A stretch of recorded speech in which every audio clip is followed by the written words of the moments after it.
Ahora sí.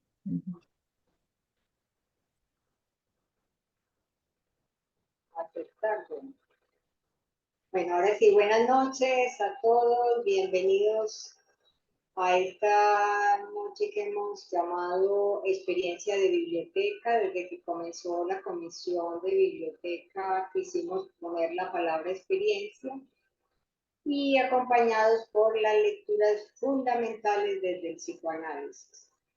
Unas palabritas primero para recordar que la biblioteca de la sección Nels F. Friedkin pertenece a la FIBO, ¿sí? Que es la Federación Internacional de Bibliotecas de Orientación Lacaniana del Campo Freudiano, que fue creada en 1990 y alienta la puesta en marcha de bibliotecas de psicoanálisis y disciplinas afines.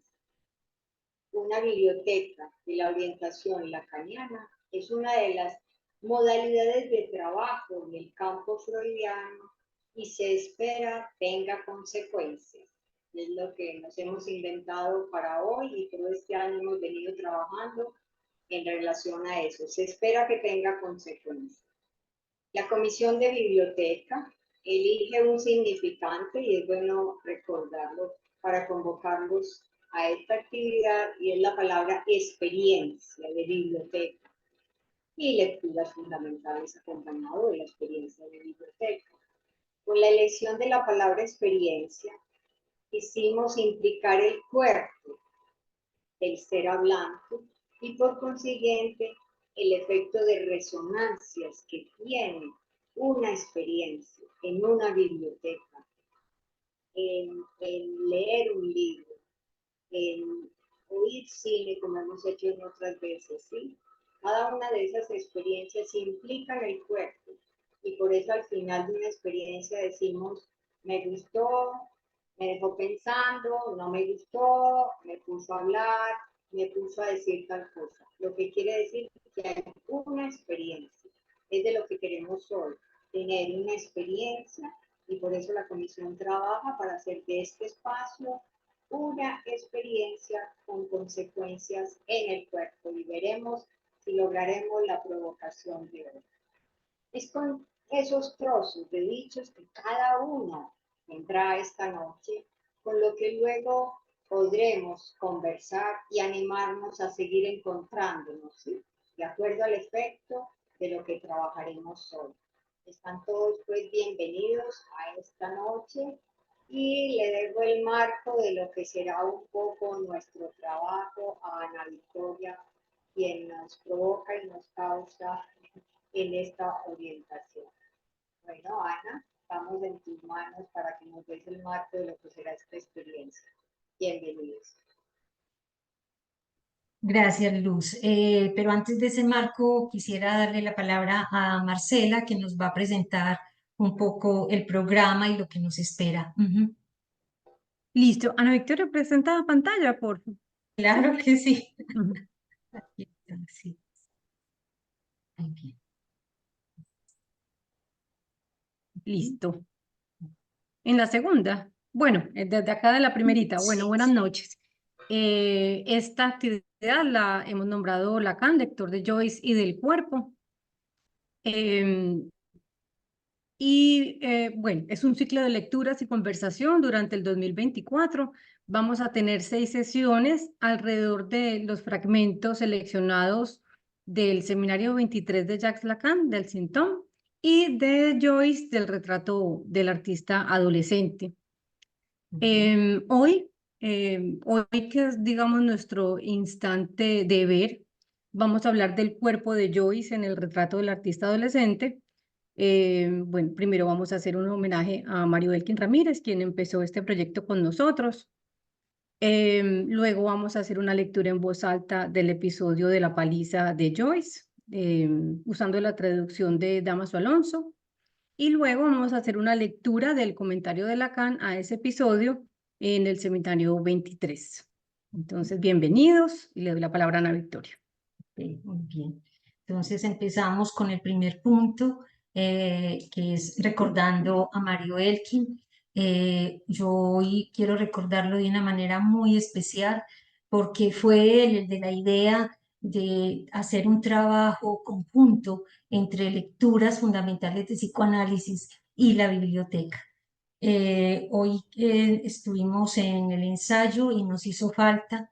eh, Quise traer esta foto que se tomó el año pasado en el primer ciclo que fue sobre lo ominoso. Lacan, lector de lo ominoso en Freud.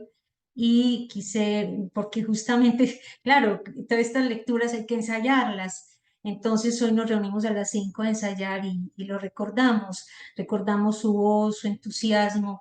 Y una cosa que a mí me sorprendió mucho fue que ustedes saben que uno de los elementos claves de las lecturas fundamentales es la lectura en voz alta. Creemos en ella no solamente por lo que implica en términos psicoanalíticos, sabemos que ahí está el objeto pequeño a, sino también por los efectos que tiene a nivel de un instante, del primer tiempo lógico de toda lectura.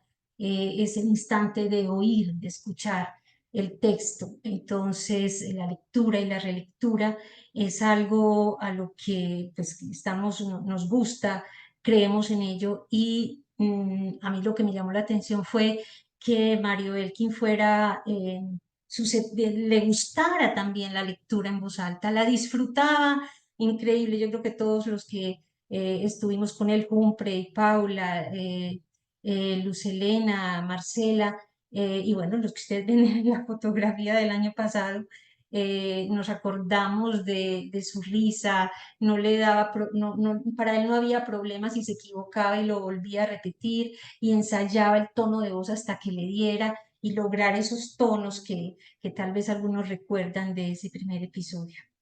Cuando supe de estas cosas sorpresivas que tiene la vida, de que la vida no es muy seria en sus cosas, definitivamente, como dice el cuento de Rulfo, eh, y que supe que Mario también se nos fue, recordé esta frase de Borges en un cuento suyo que se llama El Inmortal. En la parte final, quiero leerla recordándolo a él. Dice Borges en El Inmortal, al final de la cuarta parte. La muerte o su alusión hace preciosos y patéticos a los hombres. Estos conmueven por su condición de fantasmas. Cada acto que ejecutan puede ser último. No hay rostro que no esté por desdibujarse como el rostro de un sueño. Todo entre los mortales tiene el valor de lo irrecuperable y de lo azaroso. No podremos recuperar la voz de Mario Elkin ni su entusiasmo, pero en cada una de estas seis sesiones él nos hará falta y le haremos un pequeño homenaje siempre para por lo menos recordar y saber que si él estuviera, la lectura tuviera otro tono de voz, otro timbre. Y en homenaje a él realizaremos entonces cada sesión. Así que bueno, tratando de hacerle un homenaje, empecemos con nuestro texto de hoy, con el segundo punto. Eh, en el ensayo decíamos que de pronto él hubiera querido ser Gerón o hubiera querido ser Estefan. Bueno, nosotros haremos lo posible para que suenen este episodio de La Paliza. El retrato del artista adolescente, Joyce empezó a escribirlo en 1914 por entregas, ¿sí? Como ustedes saben, por fascículos, dejando al lector con ganas de que llegara el otro. Hasta que en 1916, mire, entre guerras además, en 1916 ya se publica el libro completo que tiene 5 capítulos. Lo que vamos a leer hoy es, bueno, ya aquí dejo de compartir esta parte, voy a mirar, es La Paliza y La Paliza, un segundito, La Paliza eh, es donde dice, no me digan que la cerré, que no tengo aquí un segundito, qué pena, voy a, ujú, el libreto, cerré el libreto.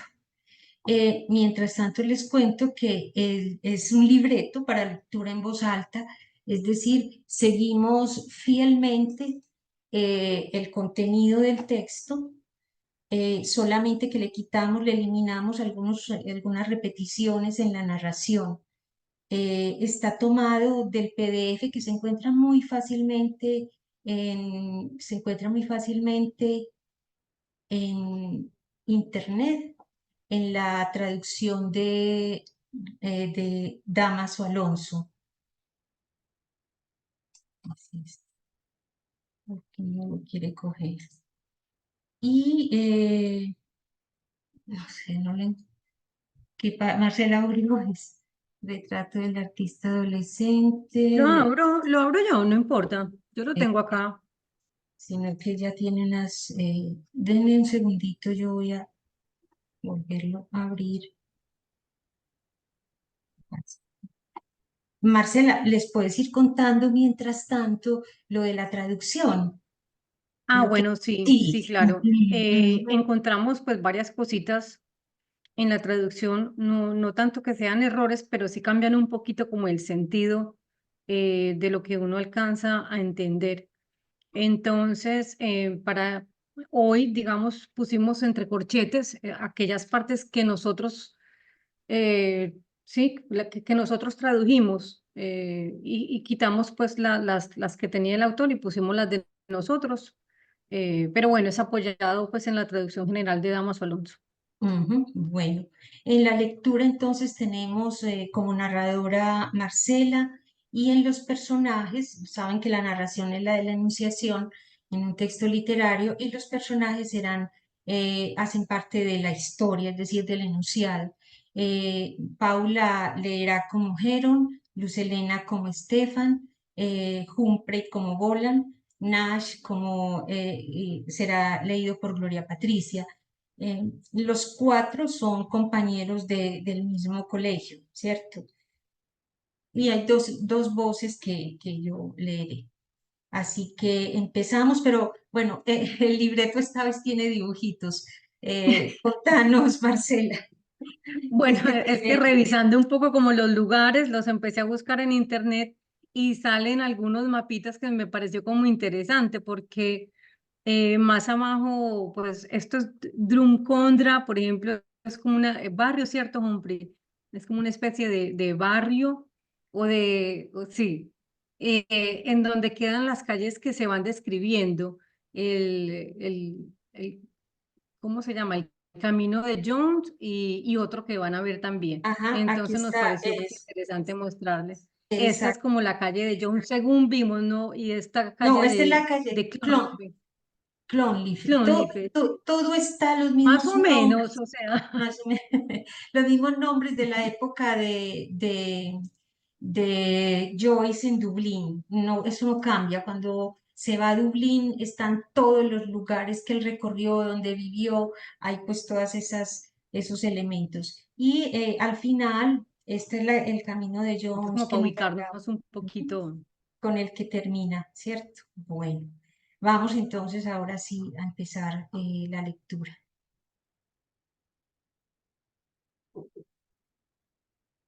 Ujú.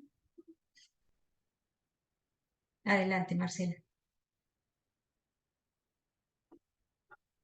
¿Aló? Marcela. ¿Aló, Marcela? De aquí yo me salí. No. Tenemos un momentico, se le congeló algo ahí. Sí. Ah, sí, no la veo aquí. Sí, está como congelado. Mm. Nada menos y nada más, la narración. Bueno, otros detallitos que podemos ir comentando en Ahí la. tengo, ahí Ah, tengo listo. Marce. Ok, adelante. Ah, tienes el micrófono apagado, Marce. Listo, listo. Fue que el internet como que me sacó. Listo. Ok, empiezo. Unos días después de este tropiezo, iba Stephen al anochecer con una carta en la mano por el camino de Drumcodra, cuando oyó una voz que gritaba. ¡Alto! Se volvió y pudo distinguir entre las sombras crepusculares a 3 de sus compañeros que le salían al paso. Aaron, que era el que había gritado, avanzaba entre sus 2 acompañantes, hendiendo el aire con un bastoncillo delgado al compás de las pisadas. Su amigo Boland marchaba al lado de él con una sonrisa forzada en el rostro, mientras que el otro, Nash, venía unos cuantos pasos tras ellos, resollando a causa de la velocidad de la marcha y haciendo oscilar su gran cabezota rojiza. Ya reunidos todos, se internaron por la calle de Clonlipe e inmediatamente se pusieron a hablar de libros y escritores, diciendo los libros que estaban leyendo y cuántos volúmenes tenían en la librería del padre de cada uno. Stephen les estaba escuchando con cierta extrañeza, porque Boland era el azote de la clase y Nash el vago por excelencia de la misma. En efecto, después de charlar algún tiempo sobre sus autores favoritos, Nash se declaró por el capitán Marryat, que, según dijo, era el más grande escritor. Quita, Dijo Aaron. pregúntale a Dédalus. Dédalus, ¿cuál es el más grande escritor? Stephen notó el sarcasmo de la pregunta y dijo, ¿Quieres decir en prosa? Sí, Newman, creo. ¿El cardenal Newman?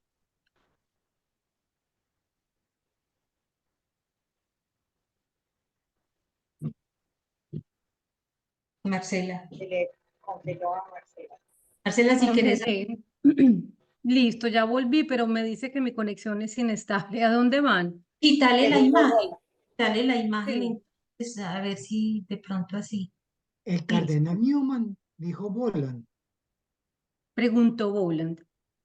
Sí, A Nash se le amplificó en el rostro pecoso la sonrisa doblada, al mismo tiempo que volviéndose a Stephen decía, ¿Y a ti, Dédalus, te gusta el cardenal Newman?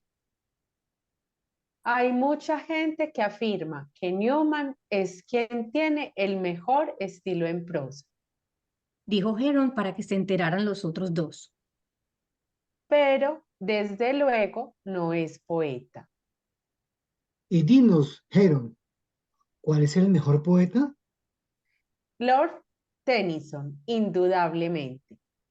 Claro, Lord Tennyson. En casa tenemos todas sus poesías en un libro. Al oír esto, Stephen olvidó todos los propósitos de callar que había estado haciendo y exclamó, poeta Tennyson. Querrás decir un versificador. Quítate de ahí. Todo el mundo sabe que Tennyson es el mejor poeta. ¿Y quién es, según tu parecer, el mejor poeta? preguntó Boland, dándole con el codo a su vecino.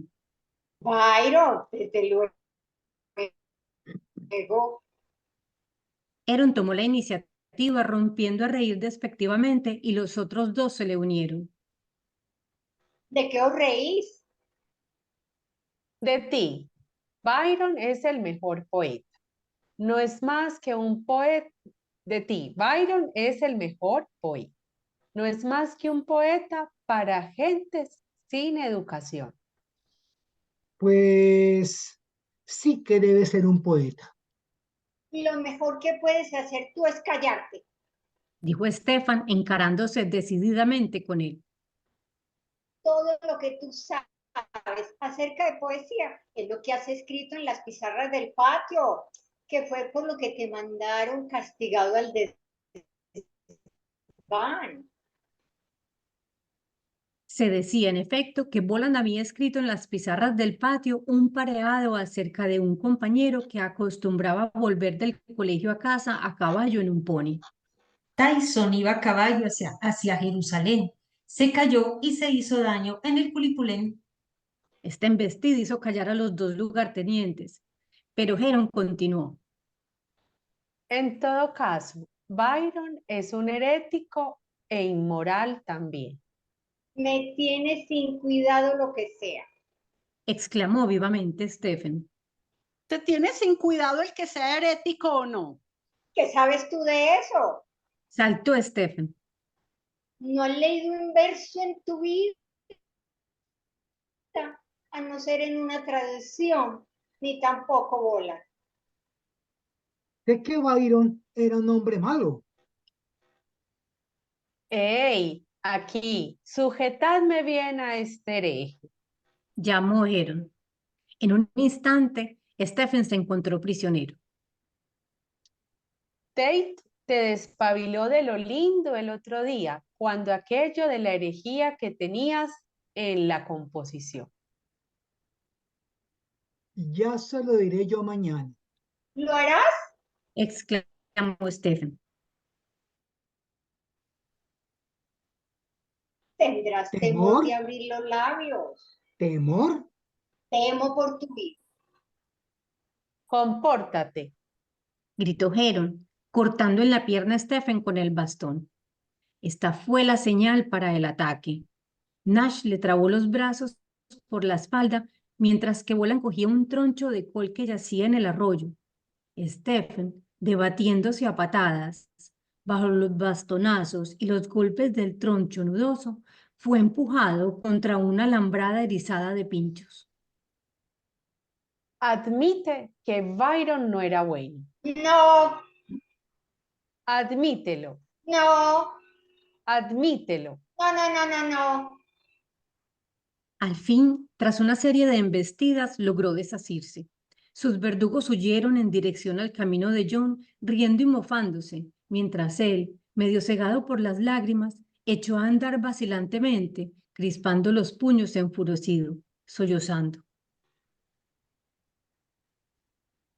Y ahora, mientras recitaba el Confiteor, entre las risas indulgentes de los otros dos y mientras las escenas de este ultrajante episodio pasaban incisivas y rápidas por su imaginación, él pensaba en por qué no guardaba mala voluntad a aquellos que le habían atormentado.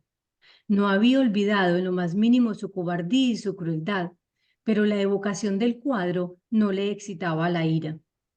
A causa de esto, todas las descripciones de amores y de odios violentos que había encontrado en los libros le habían parecido fantásticas. Y aún aquella noche, al regresar vacilante hacia casa a lo largo del camino de Jones, había sentido que había una fuerza oculta que le iba quitando la ira repentinamente tejida, con la misma facilidad con la que una fruta es despojada de su suave y madura cáscara. Muy bien, ese es el episodio de la paliza. Marcela, antes de darle la palabra a quien quiera comentar, preguntar, ¿quieres explicar un poco por qué está esta palabra junta, Sí, repentinamente tejida? sí, en inglés, porque en inglés aparece también junta, es un neologismo de Joyce. Un minutico lo busco en inglés.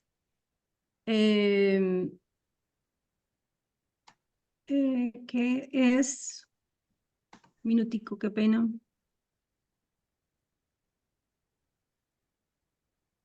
Ya lo estoy encontrando. Es Me un perdí aquí a neologismo, pero última tranquila, hora. es un neologismo. Es un neologismo, sí. Es un neologismo, entonces lo copiamos igual, pues, como al español. Exacto. Bueno, voy a dejar de presentar un minutico para escucharlos. Dice Sudden Woven. Escríbelo en Sudden el es una chat. palabra, woven es otra. Ujú, Entonces, eso traduce así como lo pusimos acá. ujú. Más o menos, pues, o sea, creemos que es como lo más, que se ajusta más. Ajá, ajá.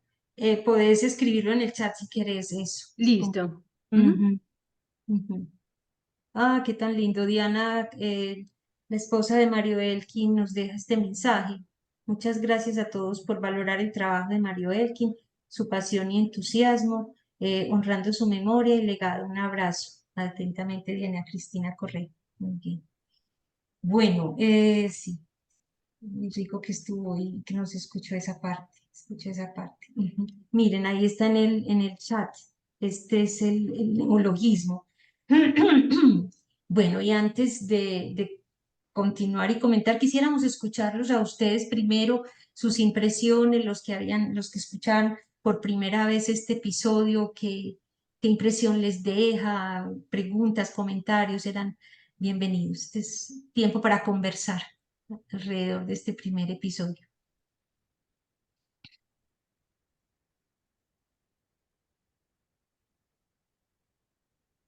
Para empezar, mientras tanto, Lucelina, si quieres puedes comentarnos Sí, lo que te sí, impactó a vos. Sí. hay algo interesante y es que como el asunto del tiempo. Uno cree que él está relatando como adolescente, que está viviendo eso en el colegio, y resulta que hay un momento en donde dice, y yo evocaba, o sea, recordando esa imagen, y lo que muestra es la pregunta que se hace de por qué su cuerpo tan, que lo tiene como tan vivo, en ese momento no tenía el cuerpo afectado de la ira.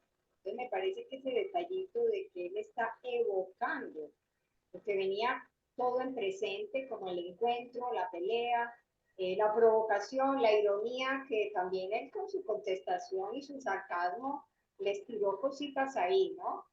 De todas maneras uno siempre ha tenido como la paliza, lo agarraron esos adolescentes, le dieron duro, pero ya cuando uno lo lee, la provocación que les hizo con sus respuestas, pero también el traer, volver a pensar ese cuerpo que no respondió con ira, y que por más que ha leído muchas ficciones y muchas cosas, le llama la atención que el cuerpo de él frente a la ira se fue despojando de ese afecto como con una cáscara, o sea, nos muestra ese asunto del cuerpo, ¿no? Como ese cuerpo no se quedó habitado por una ira, sino que ese cuerpo hizo ahí una maniobra de salirse de esa ira. Iremos mirando ese cuerpo, de qué se trata y ese afecto, por qué no quedó ahí eh, habitándolo. Y ese recurso que tuvo de salirse, habitado en ese afecto, que diría uno con sus golpes y con todo eso que hizo, y él dice, y me despojé de ese afecto como una cáscara, ¿no? Es como abrir una partecita ahí del tiempo y del cuerpo y de que está evocando algo. Un comentario que quería abrir. Sí, ok. Fuerza ¿Alguien? oculta, dice él ahí. Una ¿Cómo? fuerza oculta, dice el texto. Ajá, exacto. Ahorita lo volvemos a leer. ¿Alguien más? ¿Una impresión? Yo tengo una, Ana Sí, Victoria, y adelante. es que no en todos los Arturo, libros a que ver, yo, a ver, no en todos los libros ok, que yo, dime, más durito, ¿no Cumple. me escuchan bien? ok, sí, está lejos. Lo que digo es que en lo que yo he visto es en los varios libros, por ejemplo, que existen en la internet sobre el retrato de un artista adolescente, no todos tienen una citación que trae Joyce al principio del libro. Y es una cita del texto de la Metamorfosis de Ovidio, que me parece muy enigmática y que casi que quisiera, ¿cierto?, encontrar cómo la desarrolla Joyce en este libro del retrato de un artista adolescente, y casi que es una invitación a que leamos el texto, ¿cierto? Porque lo que plantea inicialmente la cita de la Metamorfosis dice en su tradición, dice, y aplicó su oscura alma a las artes. Eso no tiene nada que ver con nada. A ver, otra vez volverlo a decir porque me parece sorprendente. No, mi libro no lo tiene ni esta edición en PDF. Volvé a leer ese epígrafe porque cuando un autor pone un epígrafe es porque está marcando hacia dónde va. Volverlo a leer, porfa. Exactamente, es que eso es lo que me llamó la atención, ¿cierto? Digo yo, pero si esta es su guía en todo el texto. Exacto, volverlo a leer. Eso. Dice Joyce, en latín dice, et ignotas animum dimitit in artes, que traducido al español significa, y aplicó su oscura alma a las artes. Ave María, es una belleza, es una belleza.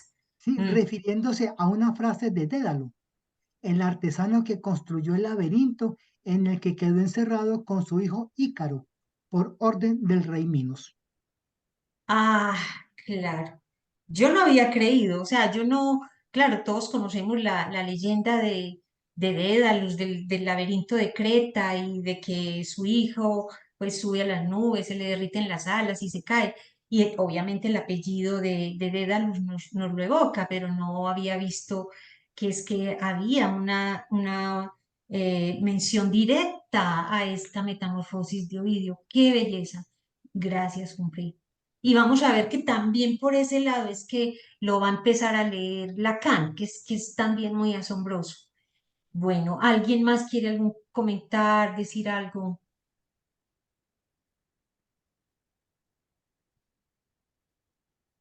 A mí me sorprendió la primera vez que lo leímos también, que uno pensaba que Estefan era el pobre al que le habían dado duro, pero cuando uno mira es que él también provoca a los otros. ¿Y de dónde viene esa ira y de dónde viene ese odio en el episodio? Este episodio está al final de la segunda parte. Como les decía, son 5 capítulos, este es al final de la segunda y nos preguntamos de dónde viene tanta ira y tanto odio. Eso es la pregunta, queremos también invitarlos a que lean el libro. Sí, Daniel Barrera, adelante. Hola, pues yo no había leído mucho el texto, lo revisé por encima, que me di cuenta ayer que íbamos a hacer la lectura, pero me parece muy curioso cómo Stephen, como te dices, no es que sea el pobre que al que le están dando la paliza, es que le dice a Aaron como, hey, pero es que tú nunca has leído un verso en tu vida, que vas a hablar de si la poesía es erótica o no. Ujú. Y es muy curioso porque también se ve como el cuerpo aquí se ve como sabe que lo aprisionaron y que lo van a maltratar, pero hay algo que sale de él, como de su sentir, de lo que él es con su identidad como poeta, a poner eso por encima del cuerpo. Como si es que yo soy el poeta, yo sé de poesía y de alguna otra manera supongo yo que así sea Stephen alguien que tenga una posición social buena dentro de su grupo de amigos. En esta parte se ve que también es alguien que termina siendo no marginalizado, pero sí en lo que ahora llamamos como un tipo de acto de bullying. Y es como, bueno, estás consciente de que te van a matonear, está tu cuerpo en peligro, están tus emociones en peligro, pero hay algo de la identidad, me puedo estar adelantando mucho, pero hay algo de esa identidad del poeta que sale a recurrir al cuerpo y es como que, bueno, ¿qué tendrá eso ahí? Ajá. Ok, muy bien. Bueno, Con ese, Felipe, sí. Ah, Daniel, decir, Daniel, con ese detalle también ilustras cómo nos va llevando Lacan a ver que la respuesta de un cuerpo del ser hablante, la diferencia con el del animal, ¿no?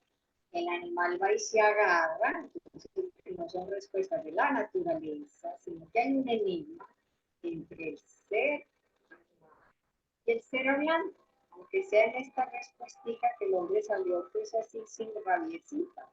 Pero gracias por eso que nos invitas a mirar ese detalle y ver cómo Lacan nos llevó a leer el retrato del artista adolescente como para ir viendo qué es lo que él quiso después ilustrar con esa paliza. Felipe. Hola, buenas noches. Pues, Bueno, para agregar de pronto un dato, lamentablemente no recuerdo dónde fue que lo tomé, y es un dato porque en esa discusión me centro un poco en la provocación que él hace, y es porque ahí hay un tema político e ideológico muy fuerte, porque él lo que está haciendo, pues en el contexto del diálogo uno se da cuenta que él no se acoge a la identificación del grupo, ¿sí? Y él inmediatamente se diferencia. Pero es que en el fondo, más allá también hay un tema, según entiendo, político, porque esos autores era defender a Irlanda frente al invasor inglés, ¿sí?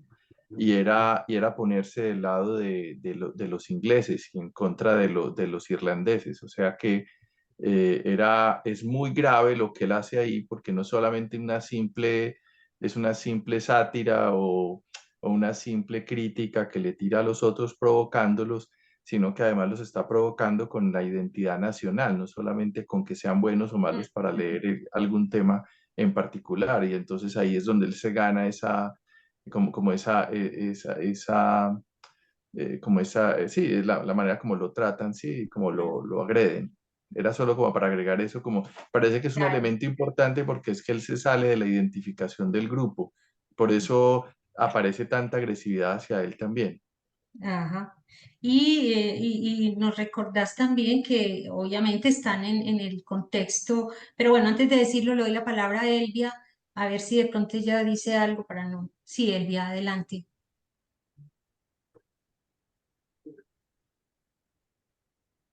No, no, el micrófono, Elvia, no le escuchamos. Eso. Ujú. Bueno, personalmente, pues he leído algo de Joyce, porque yo soy del área de literatura, ¿cierto? ¿Me escuchan? Sí, pero por favor, hay alguien que tiene prendido el micrófono. Eso, gracias. Apagamos solamente Elvia. Listo, adelante. Bueno, Sí. pues comentaba que a mí personalmente me gusta mucho leer a Joyce porque yo soy del área de literatura, yo vengo de esa área. Ujú. Y he estado también últimamente escuchando algunos videos de colegas de la ANIEL y de otras instituciones donde hacen la referencia a Joyce en relación al seminario 23. Y me acuerdo que, no recuerdo exactamente en qué video es, me parece que uno de Oscar Ventura, donde hay una discusión sobre, bueno, y Joyce estaba loco o qué pasaba, decían, ¿no? Entonces, alguna de las personas dice que esa intervención sobre la paliza lo catalogan como un primer momento clínico, dicen, ¿no? Que ese fue un momento clínico, ¿sí? Así como en el Rever hubo un momento clínico, en Joyce ese fenómeno de la paliza fue un evento clínico, un primer evento clínico. Entonces estaba pensando en eso, me estaba acordando, no recuerdo. Ok, bueno. Sí, era respecto a lo que decía Felipe, le recordaba que también el contexto es la guerra de religión entre los cristianos y los protestantes. Y se dieron cuenta de la importancia de si Byron era herético o no, ¿cierto? Según Nash le pregunta, es que no es indiferente. Entonces, ese también es otro contexto que es necesario tener en cuenta. Bueno, ¿alguien más quiere hacer algún comentario, una pregunta? Ana, Sí. sería bueno con esto que Elvia nos trae, Ujú. porque Elvia nos trae que aquí hay algo clínico que irrumpió diferente en este encuentro y ese otro capítulo que hay antes, en donde hay otra paliza que le dieron, la del profesor, para ver un poco, que sea que lo nombres, Ana, para ver con Exacto. eso que nos trae ella, que hay diferencia entre un golpe que tuvo antes y este, pero trayendo el cuerpo, porque él ya nos trae, aquí hay un acontecimiento de cuerpo diferente. ¿Te parece, Ana? Claro que sí. Sí, quería simplemente pues mostrarles las imágenes, quiénes son Tennyson y Lord Byron, que son los que se enfrentan, ¿cierto? Los unos están a favor de Tennyson y los otros de Lord Byron, independientemente de su valor artístico, es básicamente por lo que cada uno representa. Lord Byron, Stefan está a favor de él, es hereje, es un hereje y es un hereje, mientras que Tennyson no.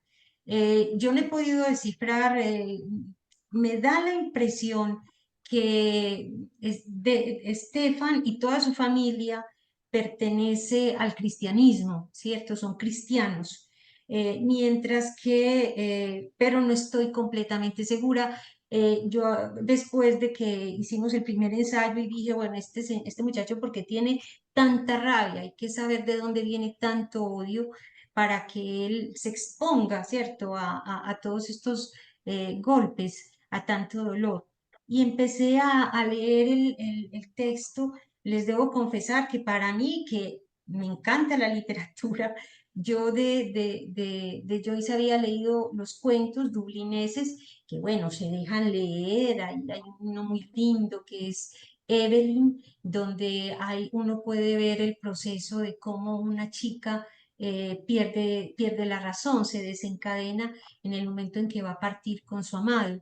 Y es una directa referencia, sin lugar a dudas, a su hija Lucía. Es muy bello ese cuento. Entonces yo tenía esa imagen. Luego, después, claro, está Finina Weiss, y Finina, no sé pronunciarlo, y el Ulises, que son pues ya palabras mayores, pero nunca me había acercado a este artista adolescente.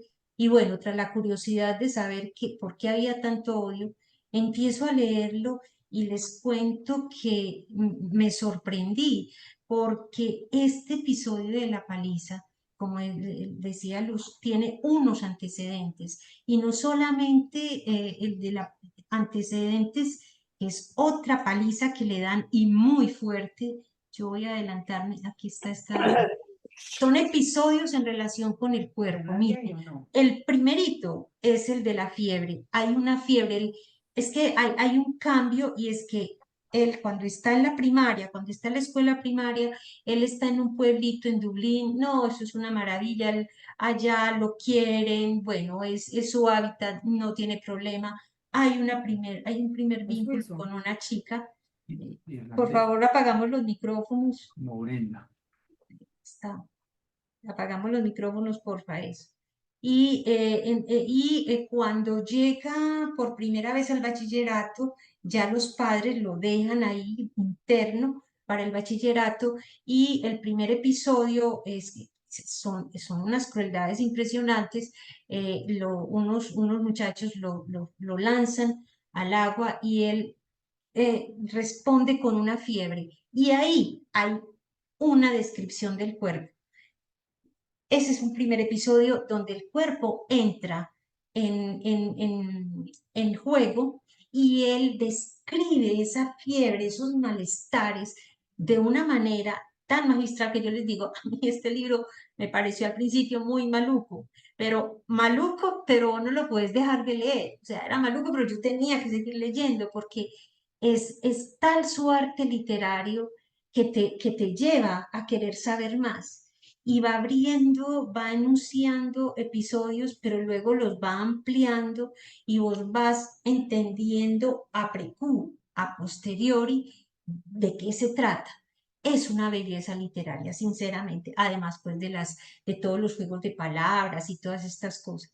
Pero bueno, en relación con los episodios con el cuerpo, está después del de la fiebre, en esos primeros años del bachillerato, póngale primero, segundo de bachillerato, viene un segundo episodio, otra vez también de los grandes. Lo lanzan a una zanja, un grande en una bicicleta, se le quiebran las gafas y él no puede ver.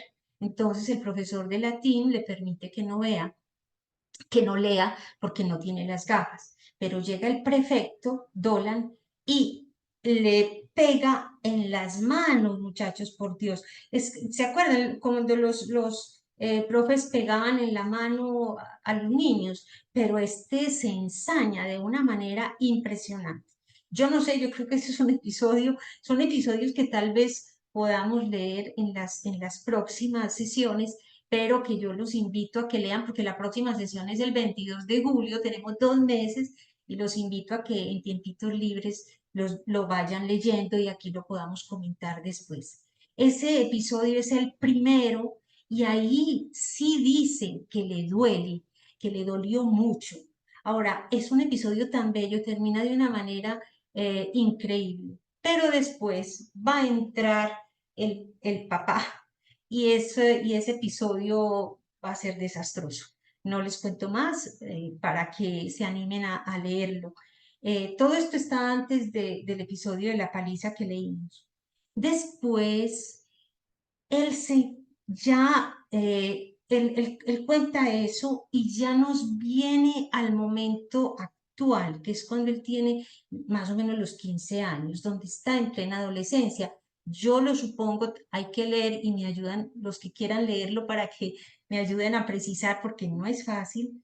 En la manera de narrar no es fácil identificar los tiempos, los espacios, él combina, va y viene desde su recuerdo de infancia al presente. Entonces uno no sabe si está en en el primer año o está a los 15 años en la adolescencia. Entonces eso hay que irlo decantando. Yo leí a la carrera, es una primera lectura rápida, pero él ya nos trae al presente, que es eso, los 15, puede ser octavo, noveno, tal vez décimo, y ahí está con el famoso Heron y con otro que se llama Willis, y que están fumando, y él va y los encuentra, y ahí nos damos cuenta de la relación tan estrecha que tiene con Heron, ¿cierto? Son los dos primeros de la clase, compiten en las competencias académicas, bueno, todo esto. eh, y ahí en ese momento hay algo con una chica, una muchacha con la que está como filtreando y Heron parece que está celoso, hay algo ahí, yo no lo logré entender como les digo, a la carrera, pero finalmente le dicen a Stefan que lo mismo, admítelo, ¿sí? Admite algo con relación a esta chica. Y él lo que hace es que se arrodilla y empieza a decir el yo confieso, el confector, el yo confieso, todo eso que se dice en la misa.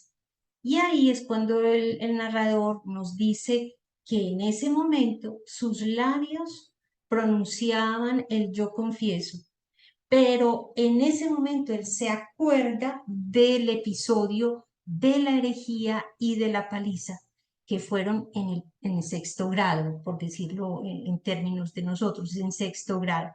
Y es lo que nosotros acabamos de leer.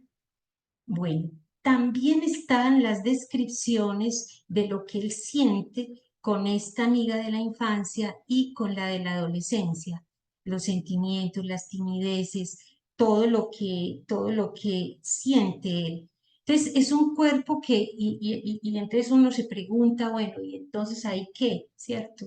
Es un cuerpo que en el de la paliza se desprende de los afectos, había mucho odio, pero se desprende de ese odio en la frase que conocemos, pero en los otros no. Y entonces ya uno se pregunta también, bueno, ¿y qué pasa? ¿Qué pasa que en el castigo de las manos, él sí aceptó que sentía muchísimo dolor y lo que sentía con la amiga de la adolescencia? ¿Qué pasa que ya aquí su cuerpo se le escapa? Preguntas que nos pueden interesar a nosotros como analistas y que implica que cojamos el libro y empecemos a leerlo con papel y lápiz, pues porque vale la pena. Entonces, quería también mirar, subrayar ese juego en el que él le dice, admítelo, porque en la traducción de Damaso Alonso dice, confiésalo. No, aquí es admítelo, y él en lugar de eso le contesta a Heron con arrodillarse y empezar la confesión. Yo confieso ante Dios todo, etc. Entonces, es un juego también ahí de palabras y hace que esa actitud de él hace pues que los otros dos se mueran de risa, pero lo dejen tranquilo. Miren, lo traje aquí para que volvamos a leer despacio, que es el final del episodio aquí. Por eso dice, y ahora, mientras recitaba el y ahora mientras recitaba el confiteor, entre las risas indulgentes de los otros dos, es decir, ya los de décimo grado, noveno décimo, que son Heron y Wills, los que estaban fumando. Y que ellos ya pues dejan de pelear con él, ¿cierto? Por eso dicen indulgentes. Y mientras las escenas de este ultrajante episodio pasaban incisivas y rápidas por su imaginación, es decir, las humillaciones que ellos le habían acabado de hacer, se preguntaba por qué no guardaba mala voluntad a aquellos que le habían atormentado. En preguntaba, también tuvimos una cuestión en inglés, porque se preguntaba en inglés es he wondered. Y Marcela nos hizo esta pequeña averiguación. Marcela, contanos, porfa. Sí, que I wonder se podía, digamos, traducir mejor como él pensaba, no como él se preguntaba. O sea, o él se preguntaba para nosotros no es pues como que se hizo una pregunta subjetiva acerca de lo que pasó, no, sino que era más como una reflexión muy, muy, muy lejana, ¿cierto? He wondered. Entonces, ya en lo que leímos hoy lo tradujimos por él pensaba, nos pareció como mejor. Y que miren esta traducción, pues esta diapositiva que nos trae Marcela, que dice, en resumen, wonder puede indicar un estado de curiosidad, ¿cierto? Querer saber, especulación o maravillas, como si el de wonderful, pues como decimos nosotros, ¿cierto? Me pregunto qué pasará después, es un ejemplo de curiosidad. Los niños miraban el fuego, pues miraban los fuegos artificiales con asombro. Y también está el punto de reflexión. Yo le decía a Marcela, ¿no? Para mí en el inglés coquito, preguntar es ask. Y Marcela me aclaraba, no, ask es cuando le preguntas a otro, pero aquí es él mismo, ¿cierto? Ella se preguntaba si había tomado la decisión correcta. Entonces es una pregunta, pero en estado de curiosidad, un poco de perplejidad, como asombrado un poco de su propia reacción, ¿cierto? Bueno, sí, Una sí, preguntita, sí. Marce, es que hiciste como un comentario ahí y me dejaste pensando Ujú, como, como que no es tanto como el sujeto como en relación a subjetivar algo, sino que hay una diferencia con que él está ahí como en curiosidad, en Sí, especulación o maravilla, pero no mm, subjetivación. Me parece que no, es un no, detallito eso, que no puedo dejarlo mm, pasar, porque es mm, diferente mm, tratar de subjetivar o a investigar, o a curiosidad, o a especulación, o maravilla. Pero mm. si puedes decir algo, puesto que lo dijiste, es que, parece ¿te que acuerdas, Luz, que lo adelante lo habíamos responde. leído como pregunta? La primera vez que leímos el texto lo leímos como pregunta y revisando la traducción aparecía este wondered y yo pregunté, pues le pregunté a varias personas que si se podía traducir de una, o sea, que qué sinónimos habían de ese wonder que no fuera a preguntarse y me dieron Mm, sinónimos como él pensaba, ¿cierto? Entonces yo digo, no es un cuestionamiento como tal, sino que es más como como una reflexión como de asombro, pues como ve qué habrá pasado, pero no una pregunta, no, sí, yo lo pienso, es como que eso no es una pregunta subjetiva como tal, sino como en un primer momento o sea, no ha llegado a ser pregunta, creo mm, yo, mm, ¿cierto? mm. De Pero no acuerdo es al verbo cualquier que cosa, usa en no es inglés. cualquier cosa la que nos invitas a mirar ahí, no tanto como una pregunta subjetiva buscando una Sí. respuesta, sino es de otra manera, Como de una asombro, investigación, sí, una más hacia el asombro. Ujú. Exacto. Bueno, como para que no para que demos paso al siguiente punto, quería que, bueno, ya sabemos de qué trata, ¿cierto? Este último párrafo, pero le pedimos el favor a Felipe Bedoya que nos leyera en inglés este fragmento final y bueno, yo creo que no le he puesto ay, Dios mío, no le di compartir no le di compartir el audio. Ya voy a otra vez compartir el audio de la computadora, ¿cierto? Compartir sonido. Eh, Exacto, sí. compartir sonido. Otra palabra que había por ahí muy particular es que, bueno, traducen anger por odio, pero anger es ira. Y son bobaditas de la traducción que pienso que sí las debe uno tener en cuenta como para entender bien de qué se trata este Esos episodio. afectos, esos Exacto. afectos, si No no es será odio, es ira. entre ira y odio. Sí. Eso, bueno, entonces pasemos ahora al arte. Ya vimos el arte literario en sus contenidos, la secuencia, las estrategias narrativas que son maravillosas. Y vamos ahora al oído. ¿Qué importa que no entendamos? Es el mismo contenido que del episodio en español, pero veamos cómo suena para ver que vamos familiarizando también el oído a esta sonoridad del arte de Joyce. Escuchemos. Ay, Marcela, no me quiere. Bueno, ahí dice que le haga control y la dirección. No sé, será cuando se bajó que no se pasó cómo era. Dice, le Bueno, sale como una direccioncita. ok, si no, Si no, yo lo pongo acá. es- Sí, pero no Usamos porque hay que todos compartir, los medios. pero no porque no, aquí está, yo lo voy a poner Y entonces. si no, por ahí está Juan Gaviria que habla inglés, que lo lea On a en voz serene alta. Tuesday, the course of his Ay, tri- oiga. Listo. Drive. On a serene Tuesday, the course of his trimmus was rudely broken. Mr. Tate, the English master, pointed his finger at him and said bluntly, "This fellow has heresy his essay.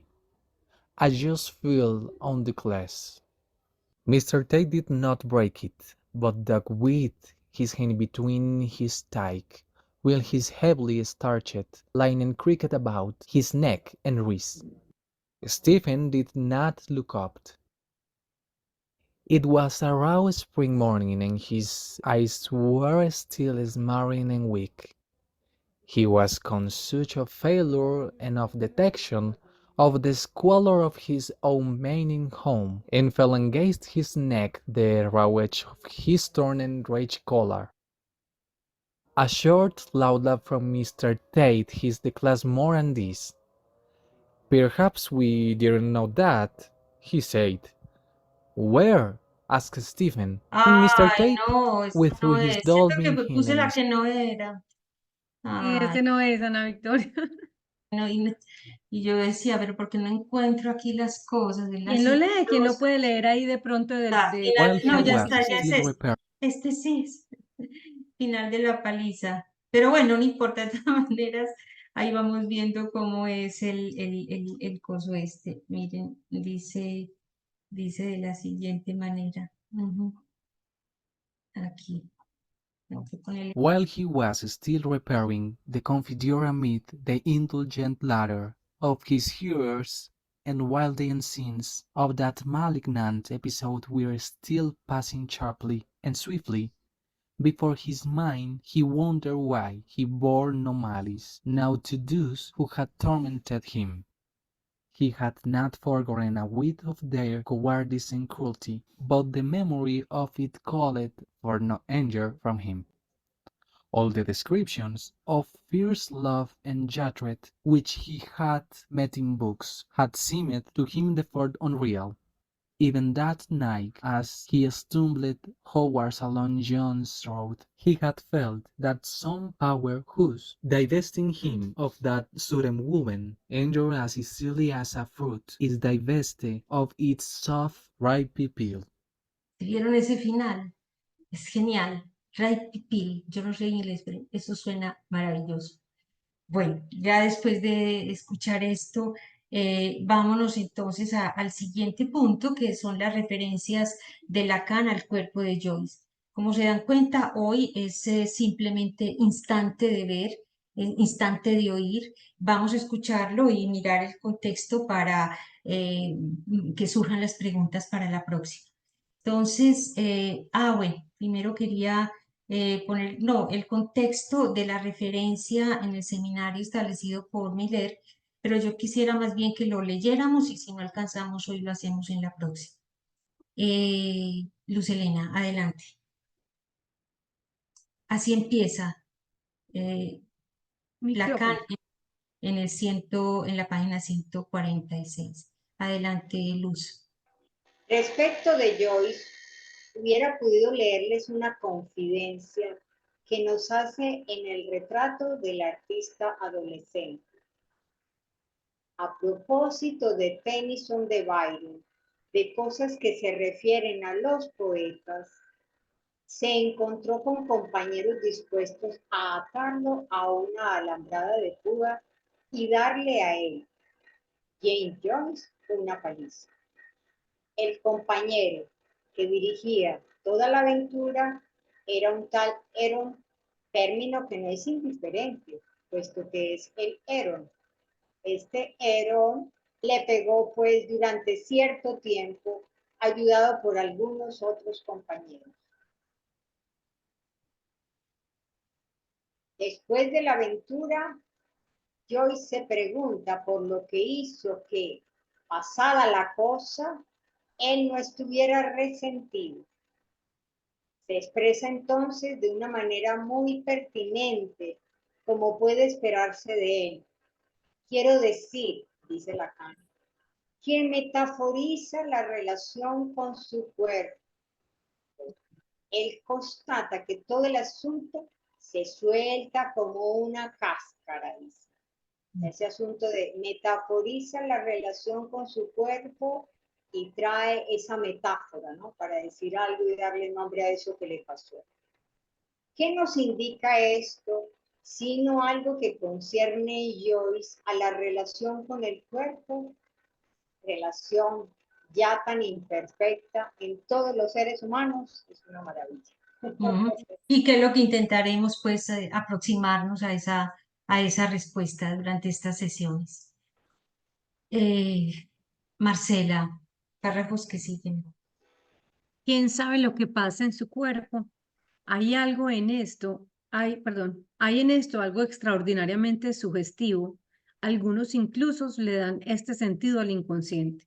Sin embargo, si hay algo que desde el origen he articulado con cuidado, es que el inconsciente no tiene nada que ver con el hecho de que uno ignore montones de cosas respecto de su propio cuerpo. En relación con lo que se sabe, es de una naturaleza, en relación con lo que se sabe, es de una naturaleza completamente distinta. Se saben cosas que dependen del significante. La antigua noción del inconsciente, lo Kant, se apoyaba precisamente en nuestra ignorancia de lo que pasa en nuestro cuerpo. El inconsciente de Freud es justamente la relación que hay entre un cuerpo que nos es ajeno y algo que forma círculo hasta recta infinita y que es el inconsciente, siendo estas dos cosas de todos modos equivalentes una a la otra. ¿Qué sentido dar entonces a eso que Joyce testimonia? No se trata simplemente en su testimonio de la relación con su cuerpo, sino, si puedo decirlo así, de la psicología de esta relación. Después de todo, la psicología no es otra cosa que la imagen confusa que tenemos de nuestro propio cuerpo. Pero esta imagen confusa implica afectos, para llamar a las cosas por su nombre. Si se imagina justamente esta relación psíquica, hay algo psíquico que se afecta, que reacciona, que no está separado, a diferencia de lo que testimonia Joyce, después de haber recibido los bastonazos de sus 4 o 5 compañeros. En Joyce solo hay algo que no pide más que irse, desprenderse como una cáscara. Resulta curioso que haya gente que no experimente afecto por la violencia sufrida corporalmente. La cosa es, en este caso, por otra parte, ambigua. Quizá le causó placer y no se le excluye en absoluto el masoquismo entre las posibilidades de estimulación sexual de Joyce, quien ha insistido bastante en ello respecto de Bloom. Pero más bien sorprenden las metáforas que utiliza a saber, el desprendimiento de algo como una cáscara. Él no gozó esa vez, experimentó una reacción de asco. Y en esto hay algo que tiene un valor psicológico. El asco concierne en suma a su propio cuerpo. Es como alguien que excluye, ahuyenta el mal recuerdo.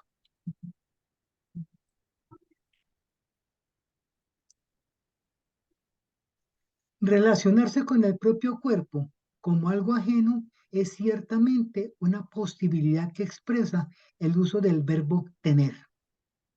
Uno tiene su cuerpo, no lo es en grado alguno. De aquí que se crea en el alma, después de lo cual no hay razones para detenerse. Y también se piensa que se tiene un alma, lo que es el colmo.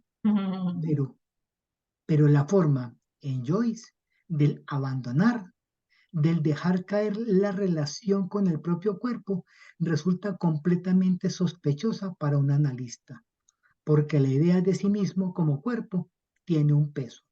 Es precisamente lo que se llama el ego.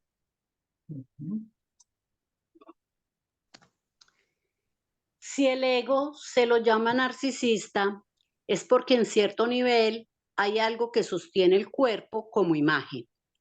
En el caso de Joyce, que esta imagen no está implicada en esta oportunidad, ¿no es acaso lo que marca que el ego tiene en él una función muy particular?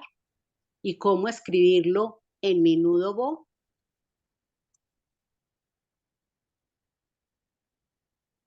Gloria, termina esta. En este momento atravieso algo y no es forzoso que ustedes lo sigan. Está muy bien.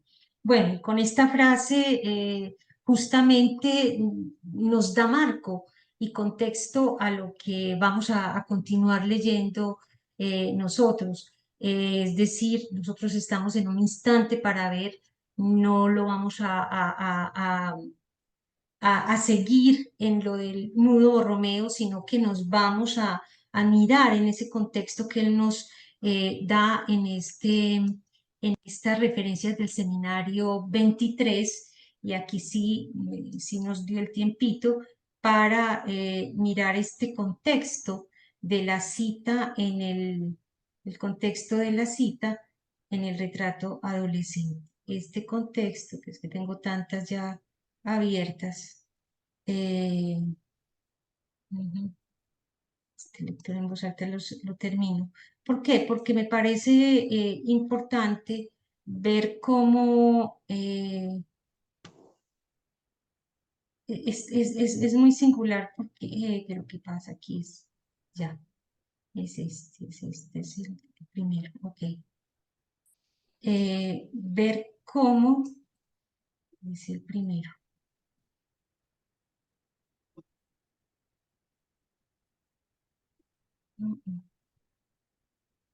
¿En qué contexto se está dando, aquí, cerremos en qué contexto se está dando imagínense que el seminario 23 tiene 10 capítulos, 10 sesiones, y esta referencia es de la última sesión. Entonces, si es de la última sesión, nos toca mirar en qué contexto está, ay Dios santo, ya casi llegó a esto, que no me quede si no está abierta. No logro que no lo comparta, pero ¿por qué? Este es, por fin. Miren, yo no me quiero ir sin que miremos esto, porque quisiera invitarlos justamente miren, aquí logré sacar los títulos y subtítulos del seminario para mostrarles que están el contexto de las referencias en el seminario. Voy a ponerlo aquí en largo de página para que ustedes se den cuenta que como el seminario está dividido en 3 partes. Uno, el espíritu de los nudos, 2, la pista de Joyce, y 3, ¿qué? 2, la pista de Joyce, 3, la invención de lo real, y el último, parte 4, es para concluir. Es el momento de concluir del seminario.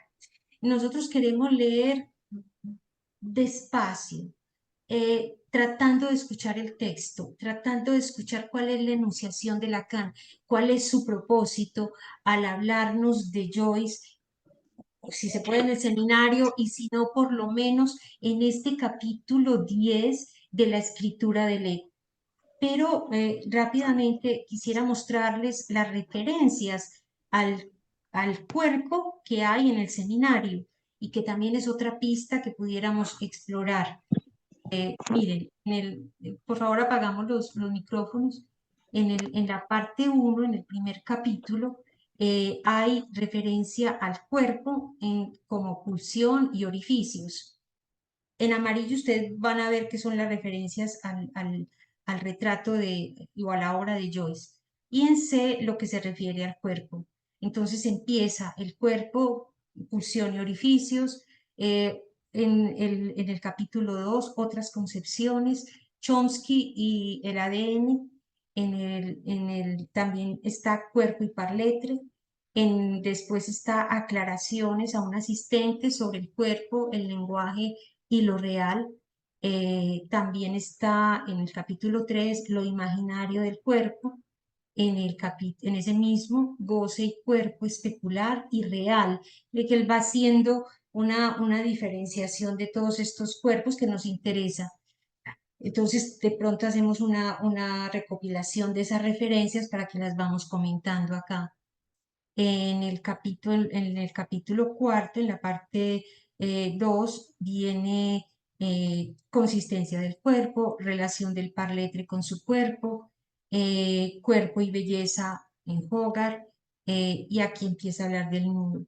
En el capítulo 5, el famoso de si Joyce estaba loco, va a hablarnos de la consistencia y del cuerpo. En el tercero, la invención de lo real, nos va a hablar de el cuerpo inerte. Y en el capítulo 8, cuerpo e inconsciente, cuerpos cavernosos. En el 9, el inconsciente y su referencia al cuerpo, la función de lo real, el cuerpo imaginario y su relación con el nudo del síntoma y de lo real. Hasta ahí, eso es una lectura vertical que podemos hacer de las referencias al cuerpo. Y todo eso está preparando esta referencia que acabamos de leer, ¿cierto? Es el capítulo 10 y miren la belleza, la escritura del ego. Entonces ahí es donde y la invitación sería que para la próxima pudiéramos leer solo la enunciación de Lacan, que está dirigida a esa manera como nos dice el título propuesto por Jacques Miller, la escritura del ego. ¿Por qué Joyce escribe el ego? O sea, diga, eso es absolutamente increíble, ¿cierto? Y es lo que promete este capítulo. Obviamente nosotros no vamos a leer todo el capítulo, pero por lo menos hasta ahí, hasta esa página 148, sí podemos tratar de establecer a qué se refiere, qué nos quiere decir Lacan sobre la relación de Joyce con el cuerpo a partir del artista adolescente. Y tenemos las citas que ya leímos, y las que tienen que ver con el cuerpo es el cuerpo de Joyce y la cáscara que cae. En la 148, yo intento dar otro cuerpo a esta intuición en mi nudo Borromeo, que es el ego, la escritura del ego. Entonces, esa es la invitación que les queremos hacer. No vamos queremos es conservar la lectura en las fuentes, en Lacan y en el propio Joyce, y después ya podemos ir a otras referencias, pero esta es la invitación a que nos involucremos como lectores en esta experiencia de biblioteca. Bueno, no sé si hay algún comentario en estos 5 minuticos antes de que terminemos. con el recorrido que nos haces del texto y hasta donde llegó de la escritura, del ego, nos muestra entonces la diferencia que hay entre el cuerpo natural, el cuerpo del ser animal y la diferencia del ser hablante, sí, esa brecha que hay entre el cuerpo como representación, el cuerpo como imagen, sí, que él también muestra algo de ese cuerpo, el cuerpo como representación y algo de tener la consistencia del propio cuerpo. Trabajaremos algo de eso porque nos lo muestra él. Si se le cayó la cáscara, de qué cuerpo quedó, ¿sí? Si Exacto. pequeño tenía sentimientos y sintió, pero después qué pasó en este otro cuerpo, ¿sí? Y Exacto. se sostiene con esto que invitas en el último capítulo de concluir, escritura de un cuerpo. ¿Qué es eso de escribir un cuerpo de La otra escritura del ego, mira, es en lo que, miren esta belleza Pero de la escritura de se hace Humboldt. un cuerpo de otra manera, sí, no por la vía de lo especular, del padre, de No, esa tradición, sino un sino que poquitito. es una escritura. Por eso es que me gustó muchísimo la intervención de Humphrey sobre el epígrafe que pone Joyce, ¿cierto? Eso oscuro va a venir arte, el arte de la letra, de la literatura. Y lo que está insistiendo Lacan aquí es en la metáfora que utiliza Joyce, y por eso dice la forma en Joyce del abandonar, del dejar caer la relación con el propio cuerpo resulta completamente sospechosa para un analista, porque la idea de sí mismo como cuerpo tiene un peso, es precisamente lo que llama el ego. Y ese ego no lo encuentra Lacan, él se pregunta dónde está el ego de Joyce y la respuesta nos la va a dar en esta belleza de capítulo, que es la invitación a que lo leamos y que sigamos la enunciación de Lacan, que es la escritura del ego en Joyce. Entonces, para eso, pues, los invitamos a que a la próxima sesión, que será el 22 de julio, y bueno, no sé estoy segura que vale la pena leer la enunciación de Lacan, de ese capítulo, para ver qué es lo que quiere mostrarnos y darle el contexto pues a estos párrafos. No vamos a leer todo el capítulo, solamente las páginas hasta las 148, porque para seguirlo en su nudo Romeo necesitamos un seminario y mucho tiempo más. Y no queremos leer a la carrera, queremos leer poco, pero entendiendo, porque esto real hay que cogerlo como el mismo Lacan decía, por fragmentos, por pedazos, todo de una vez es imposible. Bueno, entonces los esperamos en julio 22, y les damos este programa de lectura, el texto de Joyce y el capítulo 10 del seminario 23. No nos queda pues sino ya de la despedida. Lucecitas. Ujú. Listo. Muchísimas gracias por su Buenas asistencia. noches, gracias.